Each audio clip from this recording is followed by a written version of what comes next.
हाँ जी, तो देखिए यहाँ पर मनोविज्ञान की बात करेंगे, साइकोलॉजी की बात करेंगे और उसी के साथ-साथ आपके रिजल्ट की बात करेंगे, ठीक है? 2, 5, 10 दिन के अंदर आपको जो है यहाँ पर रिजल्ट देखने को मिल जाएगा और उसी के साथ-साथ अगर आपका इस बार नहीं होता है, तो आगे के लिए आपने क्या चीज़ें ध्यान रखनी है, उसके बारे में हम बात करेंगे और ध्यान में किसको रखेंगे? ध्यान में रखेंगे आपका जून 2025 का पेपर। क्योंकि देखिए होगा तो केवल 6% लोगों का और 1% लोगों का, तो इन लोगों को बधाई। और अगर आप इन 6% और 1% में नहीं आ रहे हैं, तो आपको क्या चीजें बदलाव करनी चाहिए और किस प्रकार से आपको पेपर एनालाइज करना चाहिए, उन सब चीजों के बारे में हम बात करेंगे आज के इस वीडियो में। और उसी के साथ साथ आपको समझाएंगे यहाँ पर कि कैसे एक बार फिर से आपको जो है धमाधम यहाँ पर एक बार पीवाईक्यू परोसे गए हैं, ठीक है? पीवाईक्यू हर बार आ रहा है और इस बार भी आया है। आप किसी मॉक टेस्ट, किसी भी कंसेप्ट क्लैरिटी के पीछे पढ़ेंगे तो आपको जो है दिक्कत रहेगी। जितने अच्छे तरीके से आप पीवाईक्यू लगाएंगे, उसके कंसेप्ट को समझेंगे, ऑब्वियसली सिलेबस तो कंप्लीट करना है आपको, लेकिन उसी के साथ साथ जो अन्य चीजें हैं उन पे आपको ज्यादा ध्यान नहीं देना है और किस प्रकार से पीवाईक्यू देखना है, ठीक है? तो अभी जो सवाल आपको दिखाएंगे और उसी के साथ साथ आपको दिखाएंगे कि सीधा सीधा किस प्रकार से पीवाईक्यू से आया हुआ है। अगर आपने सुनिए, अगर आपने इनमें से जो अभी सवाल आपको बताएंगे, अगर आपने इनमें से गलती की है, मतलब अगर आप यहाँ पर 10-20 सवाल हम देखेंगे, 25 देखेंगे, तो इन 25 में से जितना भी अगर आप गलत कर रहे हैं, जितनी आपकी संख्या बढ़ती जाएगी, आप समझ जाइए आपका नहीं होगा, ठीक है? चलिए, तो रिजल्ट आपका जब भी आए, आपको एक रूपरेखा भी समझ में आ जाएगी। और अगर अभी जितने भी सवाल करते हैं 15, 20, 25, उसमें अगर आपके मैक्सिमम सही होते हैं तो आपको रिजल्ट का वेट करना चाहिए, क्योंकि हो सकता है आपका हो जाए लकी, ठीक है? हम चाहते हैं सबका हो जाए, लेकिन ये प्रैक्टिकली पॉसिबल नहीं है। और आप जानते हैं इस चैनल पे केवल वही बात करेंगे जो प्रैक्टिकली पॉसिबल है, ठीक है? हवा हवाई बातें बिल्कुल भी नहीं कि सबका हो जाएगा, नहीं होगा। 6%, 1% मेहनत करनी पड़ेगी और सट के आपको जो है तैयारी करनी पड़ेगी अगले दिसंबर 2025 के लिए, ठीक है? और जो आप पहला ही सवाल देखने वाले हैं अभी स्क्रीन के ऊपर, ठीक है, ये अभी आपके सवाल जो है अंग्रेजी में होंगे, इंग्लिश में होंगे, लेकिन चिंता ना करें, सब बताएंगे, हिंदी, अंग्रेजी और जो भी भाषा में आपको सुनना है। एंड उसी के साथ साथ आगे आने वाले वीडियोस में हिंदी भी लेके आएंगे, तो उसका भी कोई यहाँ पर मसला नहीं है। मसला किसका है कि आप पीवाईक्यू बराबर तरीके से नहीं लगाते हैं, लेकिन कोई बात नहीं, आगे आप धीरे धीरे सीख जाएंगे। चलिए यहाँ पर देखिए, सबसे पहला ही सवाल देखिए, सवाल number 51, which of the following is the non parametric counter part of two way ANOVA. ये सवाल आपका इसके पहले जून 24 के अंदर पूछा गया है और उसी के साथ साथ आपका जो कैंसिल पेपर हुआ था ना, उसके अंदर भी आपको पूछा हुआ है जून 24 वाला, और उसके बाद जो आपका री एग्जाम हुआ था उसके अंदर भी पूछा गया है, ठीक है, इसी से संबंधित। या फिर आपको दिसंबर 24 के अंदर भी देखने को मिलेगा, लेकिन जून 24, 18 जून को जो कैंसिल पूरा हंगामा हुआ था, वो आपको गारंटीड सवाल देखने मिलेगा उस पेपर के अंदर, ठीक है? तो अगर आपने प्रीमियम वीडियोस वगैरह किए हुए हैं, सारा कुछ देखा हुआ है, तो आपको 18 जून का पेपर भी सॉल्व कराया हुआ है बढ़िया तरीके से, और आपको बताया था कि कौन सा आएगा और कौन सा नहीं आएगा। और ये देखिए पहला ही सवाल, अगर आपने ये सवाल गलत किया है तो आपके इस बार होने की संभावना कम हो जाती है, ठीक है? सही किया है तो आपकी संभावना अभी भी बनी हुई है। ये आपका सवाल है, which of the following is the non parametric counter part of two way ANOVA. तो आंसर की वगैरह आपके पास है, उससे आप चेक कर सकते हैं, लेकिन इस वीडियो का उद्देश्य क्या है कि आप समझे महत्वता किस चीज की, आप समझे महत्वता आपके पीवाईक्यूज की, ठीक है?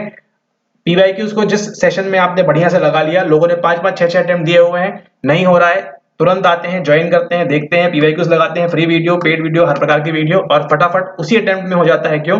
क्योंकि उनको सही नब्ज वहां पे मालूम पड़ जाती है कि किस प्रकार से आपको पीवाईक्यूज अटेम्प्ट करना चाहिए। तो यहाँ पर देखिए, Mann Whitney, Kruskal Wallis, Wilcoxon sign Friedman test, और ये आपका कब का रिपीट है? ये आपका 18 जून का जो कैंसर पेपर था उसका रिपीट है। और ये एक और इंटरेस्टिंग बात, ये जो आपका आरएम बुकलेट है बाय साइको प्रोफेसर, वहां से भी आपको ये सीधा सीधा सवाल उठाया हुआ है। और ये देखिए, अगर आपको हमारी बातों पे भरोसा नहीं है तो देखिए लिखित तौर पर लिखा हुआ है, सवाल नंबर 98 यहाँ पर क्या बोल रहा है, which of the following is used for non parametric two way analysis of variance. Non parametric two way analysis of variance, ये है आपका 18 जून का क्षति वाला पेपर, यानी कैंसिल पेपर। और यहाँ पर देखिए क्या पूछा है, non parametric counter part of two way ANOVA. Same same same same, केवल क्या करिए, पीवाईक्यू लगाइए अच्छे से। हाँ जी, तो देखा आपने किस प्रकार से सेम टू सेम, जैसे का तैसा आपको पीवाईक्यू यहाँ पर रिपीट देखने को मिला है। इस बात को अगर अभी गलती हो गई है, कोई दिक्कत की बात नहीं है, कोई परेशानी नहीं है, एक और सेशन आएगा, एक और अटेम्प्ट, लेकिन बढ़िया से पीवाईक्यू लगाइएगा चहकते हुए। अब यहाँ पर देखिए अगला सवाल, सवाल number 52, right the appropriate sequence for causes of forgetting. ये इसके पहले भी पूछा हुआ है। अब इस सवाल में क्या पूछ रहे हैं उसको छोड़ दीजिए, यहाँ पे कोई मतलब नहीं है, ये सवाल आपका आगे रिपीट नहीं होगा, ठीक है? नहीं होगा मतलब नहीं होगा रिपीट आपका, लेकिन ध्यान क्या रखना है, एनकोडिंग फेलियर क्या होता है, इंटरफेरेंस क्या होता है, रिट्रीवल फेलियर क्या होता है और डीके क्या होता है, जो आप मेमोरी को याद नहीं करते हैं वो सब चीजें ये आपको ऑलरेडी मालूम है, मेमोरी चैप्टर से आपका लिया हुआ है। कॉजेज ऑफ फॉरगेटिंग के बारे में हर दफे आपका पीवाईक्यू रिपीट हुआ है, 2 सवाल दोनों के दोनों धमाधम आपके जो है पीवाईक्यू रिपीटेशन। अब यहाँ पर देखिए ये आपका तीसरा सवाल और ये भी आपका क्या है, ये भी आपका एक प्रीवियस ईयर क्वेश्चन रिपीट है। कोई बोल के तो बताए भला कि ये पीवाईक्यू रिपीट नहीं है, ये आपका पीवाईक्यू रिपीट है और इसके आधार पर दिसंबर 25 में भी आपके सवाल बनेंगे। तन्मय को देखिए कॉपी पेस्ट किया हुआ है कहाँ से, दिसंबर 23 के अंदर सेम नेम आपको पूछा गया था, ठीक है, जहां पर आपके पास ऑप्शंस थे कंफर्मिटी के बारे में, कंप्लायंस के बारे में और भी एक्सेट्रा कुछ चीजें थी वहां पर, लेकिन दिसंबर 23 से नाम कॉपी किया है तन्मय का। और स्कूल गोइंग गर्ल यहाँ पे दिया हुआ है, वहां पर क्या थे, उसके कान के झुमके सोने के थे, इस प्रकार से कुछ सवाल आया था आपको, आगे आपको दिखाएंगे। लेकिन अब यहाँ पर देखिए सही आंसर क्या है, आपको नहीं मालूम है तो आपकी गलती है, लेकिन ये भी क्या है, ये भी एक आपका पीवाईक्यू रिपीटिशन है। अगर आपने इस सवाल को भी गलत किया है, ऊपर का छोड़ दीजिए, 52 नंबर छोड़ दीजिए, कोई मतलब नहीं है उसका, अगर आपने इस सवाल को भी गलत किया है तो आपके चांसेस थोड़े से और कम होंगे, ठीक है। हम चाहते हैं आपने मैक्सिमम सही किया हो, लेकिन अगर आपने इस सवाल को गलत किया है तो आपके चांसेस क्या होंगे, यहाँ पर आपके यहाँ पर कम होते हैं। क्यों? क्योंकि यहाँ पर देखिए सवाल नंबर 113 में क्या दिख रहा है, empathic Joy hypothesis distraction negative किन सिलेक्शन। आपको जब सवाल सॉल्व करा रहे थे आपको तो बताया था आपको यूट्यूब पे भी प्रीमियम के अंदर भी कि ये सवाल आपको ऐसा नहीं पूछेंगे, ठीक है, लेकिन ये सब चीजें आपको बताई थी वहां पर क्या होती है कैसे होती है, तो उनको आपको ध्यान रखना है। और वहीं से देखिए सवाल आपका उठा के कॉपी पेस्ट एक बार फिर से किया गया है, ठीक है, आपकी आंखों के सामने है, देखिए निम्नलिखित सैद्धांतिक मॉडलों को। और अब आपका काम है कि आपको पढ़ना है एसीई और बीडी के बारे में खुद से, ठीक है, अगर आप खुद से तैयारी कर रहे हैं तो ये पढ़ के जाना है। आगे आपको फिर से आएगा सवाल दिसंबर 25 में, लिख के रख लो आप इसको, ठीक है, ये नहीं आएगा, इसके अकॉर्डिंगली घुमा फिरा के सवाल पूछेंगे, लेकिन सवाल आपका आएगा। तो यहां तक कहानी ठीक है, 3 सवाल, तीनों के तीनों सवाल कहां से आ रहे हैं, आपके पीवाईक्यू से आ रहे हैं। ये देखिए अगला सवाल, सवाल number 54, which of the neuron parts are in correct sequence. सवाल को छोड़िए क्या पूछा हुआ है, लेकिन क्या पूछ रहे हैं आपसे, डेंड्राइट में जाएगा, फिर सेल बॉडी में जाएगा, एक्सॉन में जाएगा। सिंपल सा आपका ये न्यूरॉन से सवाल लिया गया है कि किस प्रकार से इसकी वर्किंग होती है, ठीक है। Which of the neuron parts are in correct sequence, वैसे सवाल ही गलत है लेकिन क्या पूछना चाह रहे थे उनको खुद नहीं पता है, ठीक है। Neuron parts are in correct sequence, तो जैसे भी आपको है, अगर मान के चलिए कोई बटन यहाँ से बनाएगा तो उसको गलत हो जाएगा इसका आंसर, लेकिन ये भी आपका एक पीवाईक्यू रिपीट है। पूछना केवल चाह रहे हैं मैसेज कहाँ से आता है, किस प्रकार से जाता है, और ये पूरी कहानी यहाँ पर पूछ रहे हैं, ठीक है। तो 4 के 4 सवाल अभी तक कहाँ से चल रहे हैं, आपके पीवाईक्यू। इनमें से अगर आपने एक भी गलत किया है तो आपके चांसेस क्या हो रहे हैं, वहां पर ड्रॉप हो रहे हैं। 52 नंबर छोड़ दीजिए, आपके चांसेस यहाँ पर ड्रॉप हो रहे हैं। सवाल नंबर 55, एक बार फिर से आपका यहाँ पर पीवाईक्यू रिपीटेशन है, the moon illusion is best explain by. अभी देखिए आपका एनसीईआरटी से भी सवाल लिया हुआ है, लीनियर पर्सपेक्टिव, एटमॉस्फेरिक पर्सपेक्टिव और रेटिनल डिस्पैरिटी। अगर आपको थोड़ा सा भी आप इसको भी गलत किया है अगर आपने, तो आपके चांसेस क्या हो रहे हैं, कम हो रहे हैं पास होने के, ठीक है। क्यों हो रहे हैं, क्योंकि देखिए ये दोनों अलग चीज है, ये एक अलग चीज है, और ये तीनों मिला के एक अलग चीज बनाते हैं, जिनको हम क्या बोलते हैं, हम बोलते हैं बाइनोक्यूलर या फिर मोनोक्यूलर क्यूज, ठीक है। एक नेत्री द्विनेत्री संकेत की बात हो रही है, एक ऑप्शन बचता है और वही आपका आंसर होगा, और ऑप्शन बचा ही नहीं है। और ये भी क्या आपका एक पीवाईक्यू रिपीट है। स्ट्रोबोस्कोपिक मोशन, मून इल्यूजन, हमको जो दिखता है चांद दूर पास, वो जो बात होती है वो क्या है, वो भी आपको दिसंबर 23 के सेशन के अंदर ये सवाल इस तरह से पूछा हुआ है। 5 के 5 सवाल अभी तक पीवाईक्यू चल रहे हैं। सवाल नंबर 57, एक बार फिर से क्या है, आपका पीवाईक्यू रिपीट है। क्यों रिपीट है, देखिए अभी आपको समझ में आएगा।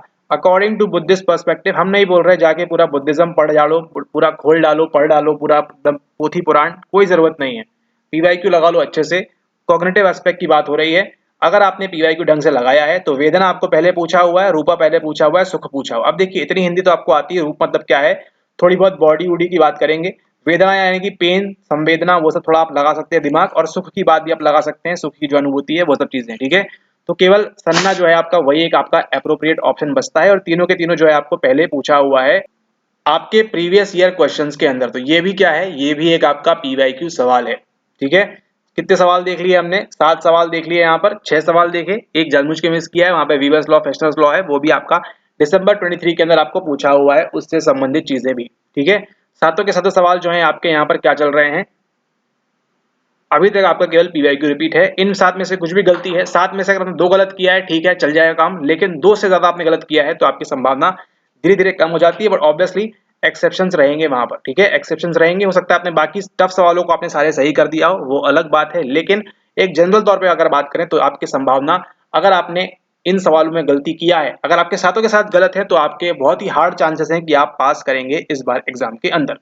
सवाल नंबर 58, इसको कहते हैं एक गिरा हुआ सवाल। ठीक है, अगर आपने इसको गलत किया है आपका नहीं होगा, अगर आपने इसको सही किया है आपके चांसेस बने हुए हैं। ये आपको कई बार पूछा हुआ है, standard deviation of sampling distribution. ये सवाल कब कब पूछा हुआ है, ये आपको 15 मार्च वाला जो आपका दिसंबर 22 का सेशन था कैंसिल वाला, उसके अंदर पूछा हुआ है आपको यहाँ पर। और उसी के साथ साथ ये सब हमने किया हुआ है पहले भी। ठीक है, और इसी के साथ साथ आपको ये सैम्पलिंग डिस्ट्रीब्यूशन के बारे में as it is copy paste सवाल पूछा है आपको, रिसेंट एग्जाम के अंदर भी आपको पूछा गया था इससे संबंधित। ठीक है, दिसंबर 23, जून 23 के अंदर भी आपको इससे संबंधित सवाल देखने को मिला है। ज्यादा कुछ करना नहीं है, सारे के सारे 8 सवाल जो देखे अभी तक आपने वो केवल आपके पीवाईक्यू रिपीट चल रहे हैं।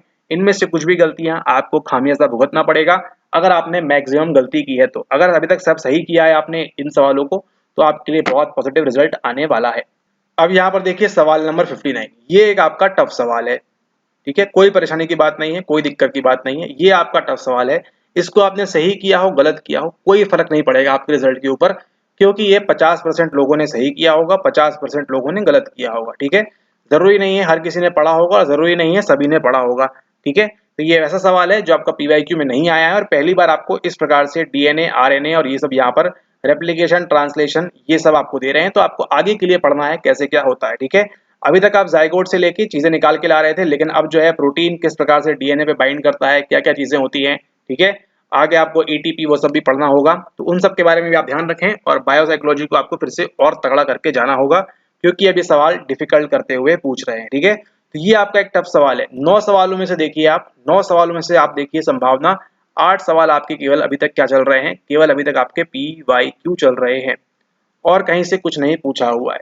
ठीक है, केवल आपका पहला सवाल जो आपको टकराया है वो एकदम बाहर से, इसको अगर आपने गलत किया है तो कोई दिक्कत की बात नहीं है। ठीक है, कोई दिक्कत की बात नहीं है, कोई शर्म की बात नहीं है, कोई लाज की बात नहीं है, नहीं आता नहीं आता कोई बात नहीं। ठीक है, लेकिन अगर इन 8 में आपने गलतियां की हैं तो आपको दिक्कत होगी।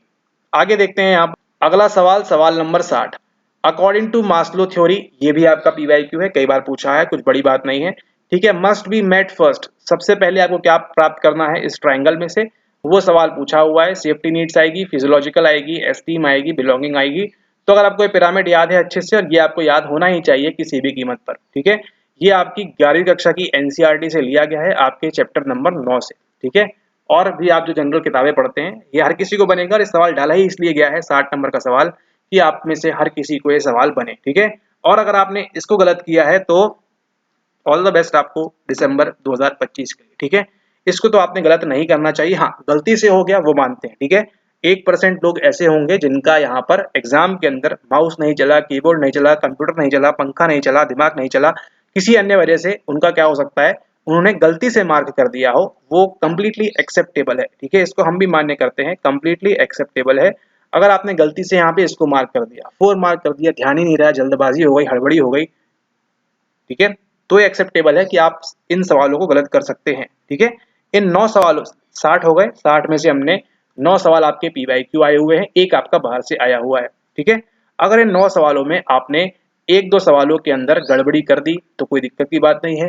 एक हाथ में आपने अगर गलती से मार्क कर दिया, ये करना था ये कर दिया, ये करना था ये कर दिया, ये करना था ये कर दिया, है ना, किसी अन्य कारण से अगर आपने यहाँ पर गलती कर दी तो एक्सेप्टेबल है, कंप्लीटली चल जाएगा। लेकिन आगे आप ऐसा ना करें, ये आपको ध्यान रखना है। एग्जाम में जब भी जाएं तो ऐसे चुनिंदा सवालों को जो आपको पहले बन रहे हैं फटाफट उनको करें, जाके सीधे एकदम पैराग्राफ पे ना कूद पड़े कि हम तो सब पढ़ के आए हैं और उसको सॉल्व करना स्टार्ट करें।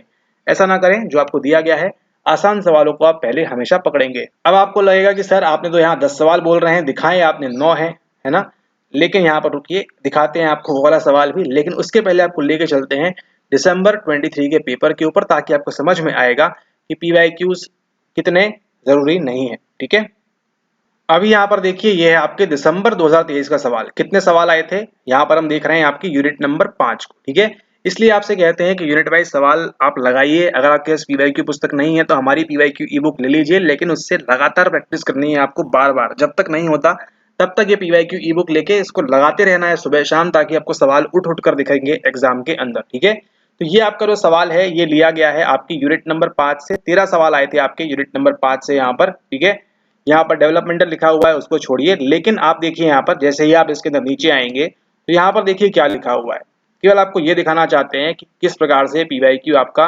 रिपीट हो रहा है। ठीक है, यहाँ पर देखिए ये आप कंडीशनिंग वगैरह, चलिए यहाँ पे कुछ दिक्कत की बात नहीं है। यहाँ पर देखिए कि ये क्या पूछ रहा है, सवाल क्या पूछ रहा है, पढ़िए। अकॉर्डिंग टू साइकोफिजिकल स्कूल, यानी कि मनोभौतिकी स्कूल के मुताबिक, which of the following statements are true. ठीक है, ये दिया है, ये दिया है, ये दिया है, ये दिया है। चलिए मान के चला आपको कुछ नहीं बनता, इसमें से कुछ नहीं आता, कुछ नहीं पता, कुछ नहीं होता, कोई दिक्कत की बात नहीं है। ठीक है, लेकिन अगर आपको मालूम पड़ जाए कि इसका सही आंसर क्या है, AB ओनली, AD ओनली या फिर AC ओनली, तो आपका काम देखिए कितना आसान हो जाएगा। यहाँ पे देखिए बात कर रहे हैं वीबर्स रेशियो, ये बोलता है इंक्रीजेस, बढ़ता जाता है, as the stimulus intensity increases. ठीक है, ये यहाँ पर क्या बोल रहे हैं कि वीबर का जो रेशियो है वो इंक्रीज करता है जैसे जैसे आपके उद्दीपक की इंटेंसिटी इंक्रीज होगी, यानी कि बढ़ेगी। ठीक है, और बोल रहे हैं Weber's law and Fechner's law are contradictory in nature. ठीक है, तो ये दोनों ही स्टेटमेंट क्या है, यहाँ पर गलत है। ए और डी को जैसे ही आप गलत करते हैं आपको सही मिल जाएगा, बी एंड सी ओनली। ठीक है, अब आपको जैसे ही मालूम पड़ गया किसके बारे में, यहाँ से वीबर्स रेशियो के बारे में और यहाँ पर इसके बारे में, और ये दोनों के बारे में आपको मालूम पड़ गया कि ये बिल्कुल सही है। आपने क्या किया, आपने जाके चुपचाप अपनी एनसीईआरटी उठाई, और जब भी आपको पेपर सॉल्व करा रहे थे दिसंबर 2023 का, तो बताया भी था आपको एनसीईआरटी से जाके पढ़ लीजिएगा एक बार फिर से, सवाल आपको यहाँ से देखने को मिलेगा। और ये देखिए स्वागत है आपका सवाल नंबर 56 के अंदर। 9 के 9 सवाल आपके PYQ रिपीट हैं 10 में से, और यही आपका आंकड़ा आगे बढ़ता जाएगा। ठीक है, मतलब बीच में और भी आपको 5 ही मिलेंगे, अगले 10 में से, अगले 10 में से आपको 2 ही मिलेंगे, वो डिपेंड करता है। लेकिन यहाँ पर आपको समझने योग्य जो बात है कि PYQ इतना हैवीली रिपीट हो रहा है, यानी कि 90 सवाल ही आपको केवल टफ वाले सॉल्व करने थे, 9 तो आपकी झोली में ऑलरेडी एग्जामिनर ने यहाँ पर डाला हुआ था। क्या पूछ रहा है, वीबर्स लॉ, फेशनर्स लॉ, क्या आपको बनता है? अगर आपने इसको गलत किया है संभावनाएं कम हो रही हैं। ठीक है, ध्यान दीजिएगा, ये 10 सवाल ही आपको बता देंगे कि आपका रिजल्ट क्या रहने वाला है। एक्सेप्शंस को छोड़कर उनकी बात नहीं करेंगे। हो सकता है एक्सेप्शनल केस ऐसा भी हो कि 10 के 10 सवाल गलत किए हों लेकिन बाकी 90 सही हो, तो ऐसा भी हो सकता है। वीबर्स लॉ दिया हुआ है, फेशनर्स लॉ दिया हुआ है, इसको अगर आपने पढ़ लिया होता तो आपका काम आसान था, सवाल सही से निकल जाता। एब्सोल्यूट थ्रेशोल्ड और जस्ट नोटिसेबल डिफरेंस, ये भी कहाँ दिया हुआ है, ये भी आपको PYQ में दिया हुआ है। यहाँ पर देखिए, यहाँ पर केवल वो लीमन की बात कर रहे हैं, differential Lehman determine the perception of sensory stimulus, ये सब चीजों की बात कर रहे हैं। एंड उसी को आपको यहाँ पर एब्सोल्यूट थ्रेशोल्ड और जस्ट नोटिसेबल डिफरेंस, है ना, निरपेक्ष सीमा और उद्दीपक दहली वो होती है आपकी। ठीक है, 5th चैप्टर में जाके पढ़ लीजिएगा एनसीईआरटी के, अगली बार फिर से सवाल आएगा यहाँ से, तो वो आपको दिया है। मैच द फॉलोइंग आपको सिंपल जमाना है यहाँ पर, और आपको बड़े आराम से बन जाता है सवाल। केवल आपने अगर क्या किया होता, केवल अगर आपने PYQ लगाया होते प्रॉपरली, ये 9 PYQ आपको बड़े आसानी से बन जाते। ये 18 मार्क्स आपके हाथ में थे। कुछ नहीं करना, रॉकेट साइंस कुछ भी नहीं है, कंसेप्ट तो आपको गैदर करना ही है। अब ये तो आपको पढ़ना पड़ेगा ना कि ये क्या होता है, ये क्या होता है, ये क्या होता है, ये क्या होता है।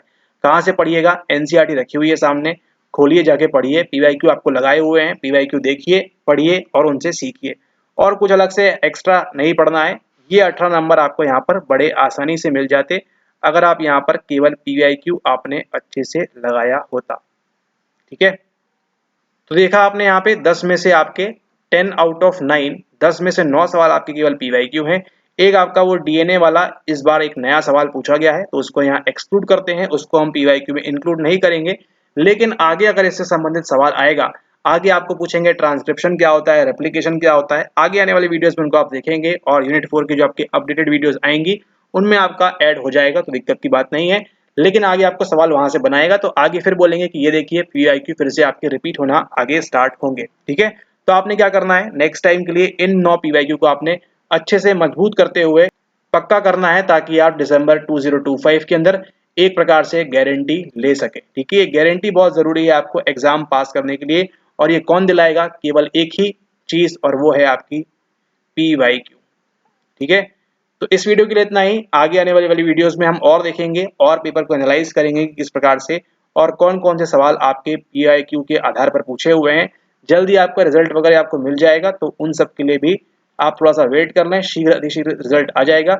उसके अकॉर्डिंगली आप डिसाइड करें कि आपका यहाँ पर कैसा रहने वाला है पेपर, और दिसंबर 25 में आप किस प्रकार से तैयारी करेंगे। अगर आप इसी प्रकार से तैयारी करते रहेंगे, PYQs को सीरियसली नहीं लेंगे, अच्छे से वीडियोस में जो बताया हुआ है, एक्सप्लेन किया हुआ है, उनको आप नोट डाउन नहीं करेंगे, तो आपके लिए दिक्कत होगी। ठीक है, और आपके पास जो भी PYQ पुस्तक है बहुत अच्छी बात है, लेकिन आपने, अगर आप एक सीरियस कैंडिडेट हैं, तो आपने ये PYQ ई पुस्तक लेनी चाहिए। हिंदी अंग्रेजी दोनों माध्यम में उपलब्ध है, जहाँ पे आपने बार बार प्रैक्टिस करनी है, और अभी आपने देखा आपके सामने ही आपको यूनिट वाइज यहाँ पर मिल जाता है फायदा कि आप एक यूनिट के जितने भी सवाल आए हुए हैं 2019 से लेके अभी आपकी रिसेंट अपडेट हो जाएगी 2025 तक, तो वो जो भी है उसको आपको मिल जाएगा, आपको वहां पर लगाते। ठीक है, तो इसको आप यहाँ पर ध्यान रखें। पूरा ई बुक का 10 ई बुक का पूरा सेट है यहाँ पर, तो उसको आप ले सकते हैं, ऑनलाइन आपको मिल जाएगा। एंड लेने के लिए आप क्या करिए, लेने के लिए आप यहाँ पर व्हाट्सएप पे संपर्क कर लें, ये वाले इस नंबर के ऊपर, वो आपको डिटेल्स शेयर करेंगे, तो उसको आप देख लें। ठीक है, क्या क्या बता रहे हैं, 2-3 स्टेप्स है सिंपल से, उनको आप देख लें और आपको यहाँ पर ये PYQ ई पुस्तक मिल जाएगी। ठीक है, इसके अंदर क्या है आपको दिखा देते हैं, ये आपके सवाल जमे हुए हैं ऐसे हर सेशन वाइज, और उसके बाद आपको यहाँ पर नीचे उनसे संबंधित आंसर की मिल जाती है, बड़े बढ़िया तरीके से अरेंज किए हुए। ठीक है, तो इसको आप यहाँ पर ध्यान रखें। यूनिट 1 से लेके अब आपने देखिए दिसंबर 23 का सवाल लगाया, उसके बाद आपको जून 24 के सवाल मिल जाएंगे 8, फिर यहाँ लगाना स्टार्ट किया, फिर आपको यहाँ पर दिसंबर के मिल जाएंगे आंसर की, फिर आपको देखिए दिसंबर 24 स्टार्ट हुआ, और अभी आपका इसी के नीचे यहाँ पर जून 25 भी ऐड हो जाएगा। ठीक है, ओके, तो ऑर्डर करने के लिए आप यहाँ पे व्हाट्सएप संपर्क कर सकते हैं। ये बहुत जरूरी है, आपके पास यूनिट वाइज सेग्रीगेशन होना चाहिए, और हमारे तरफ से आ रहा है तो आप जानते ही हैं, फिर PYQ तो आता ही रहेगा, और आगे भी इसी प्रकार से आपको दिसंबर 25 के अंदर भी अगर आप चाहते हैं कि आप PYQs देखें तो अच्छे से प्रैक्टिस करिए इन PYQs की, ये आपके लिए बहुत ज़्यादा इंपॉर्टेंट है। ठीक है, ये PYQs जिन भी लोगों के पास है उनके नंबर देखिए इंक्रीज हुए हैं, 180, 160, 190, 200 ऐसे टच कर रहे हैं बच्चे। क्यों? क्योंकि वो बार बार PYQ प्रैक्टिस कर रहे हैं, और वो भी यूनिट वाइज। धीरे धीरे आपकी यूनिट्स मजबूत होती जाएंगी, और धीरे धीरे आप जो है आगे बढ़िया तरीके से एग्जाम में क्लियर करेंगे। और अगर आपने इसी प्रकार से पढ़ते रहे जैसे अभी तक आप पढ़ रहे हैं, और आप PYQs को सीरियसली नहीं करेंगे, तो आपको फिर अटेम्प्ट पे अटेम्प्ट इसी प्रकार से देता रहना पड़ेगा, क्योंकि PYQs ही आपका घूम फिर के उठ के आपको यहाँ पर बार बार रिपीट किया जाएगा। ठीक है, ओके, इसी के साथ ये वीडियो को करते हैं समाप्त। तब तक के लिए धन्यवाद। अगर अभी तक आपने टेलीग्राम पे ज्वाइन नहीं किया है तो वहां पे जरूर से ज्वाइन कर लें, ताकि आपको आगामी नई वीडियो की अपडेट्स और कुछ चीजें आपको वहां से मिलती रहें आपके बेनिफिट के लिए। और जो नई वीडियो आने वाली है, जो भी कोर्स से संबंधित जानकारी है, जो भी आपके लिए बेनिफिशियल चीजें हैं, वो आपको टेलीग्राम के माध्यम से मिलती रहेंगी। लिंक आपके डिस्क्रिप्शन में है। और बस यही, PYQ लगाते रहिए, हंसते रहिए, मुस्कुराते रहिए, और बस एग्जाम पास करते रहिए, लेकिन जल्दी।